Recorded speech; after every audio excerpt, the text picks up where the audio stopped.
Steele, I can tell through the magic box that you're fired up and ready to go. So I'm going to start with you. Let me say this. Anyone in a modern family, I call it a modern family, a blended family is the word Doug Emhoff knows, can tell you that the most humbling thing in the world is actually the life of a step-parent. I think Glennon Doyle and Abby Womack have this description. They, of course, are the, I believe, award-winning podcasters of We Can Do Hard Things. And what they say is it's all the pain, all the skin in the game, but not the name on the jersey. And I think that's sort of a beautiful way to describe the existence of a step-parent. So there's the stupidity and the meanness of Sarah Huckabee Sanders, which isn't really revelatory, but then you layer it over the political stupidity of it, because divorce and remarriage and blended families doesn't know any ideological divide, right? Any one of us would be lucky to find ourselves in that situation. But to smear and alienate every American in a blended family is politically idiotic. It is, Nicole.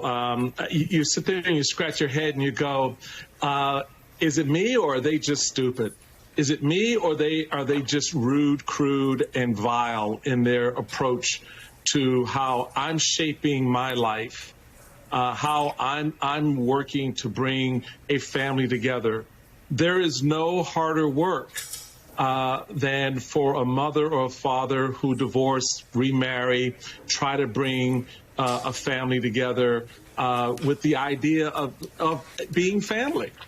And they're now saying that women aren't fulfilled or competent or capable unless they have children, that a family isn't a family unless it is a mom and a dad who marry and never divorce or whatever they think it is. And you're sitting there going, well, how the hell do you think the country came together? This is bread and butter. This happens every day in America. And we've never found ourselves questioning motherhood or family, the capacity of individuals to create family. We've gone through these discussions as we dealt with, gay marriage and what that family structure looks like. And America's like, okay, we good, right? It's about how you come together, how you raise those children, how you love them, how you care for them.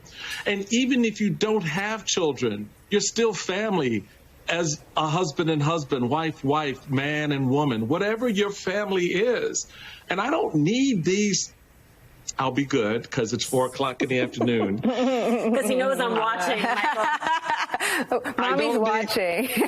I don't need these. I'll put it this way. These asses telling me what my family is and telling me how I raise my kids or looking at my family and judging it. You don't get to do that.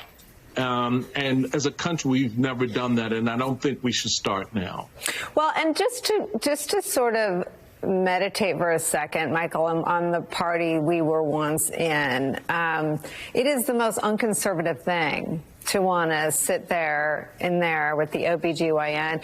Really, what we're learning from the reporting in ProPublica out of Georgia is they're in the ER now, and if you're a pregnant woman in a car accident, you need prayer as much as you need medical care in those situations. I mean, we're learning that the Republican policy package is deadly for women. So all the places they want to be is the most unconservative thing. They want to be in the ER with pregnant women. They want to be in the emergency room for the ultrasound. They want to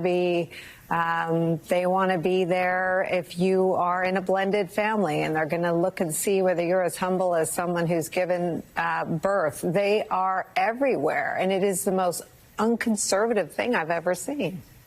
It is the most unconservative thing, and even more than what you've just described is they want to see you damn near death before they offer help. And that's the most cynical and sinister part of this, that as we've seen in discussions by women who are telling their stories, and as the vice president so well laid out in her debate with Donald Trump, that women, families, men don't want to see themselves in a situation where the one they care for is bleeding out in a parking lot because the emergency room won't take them in.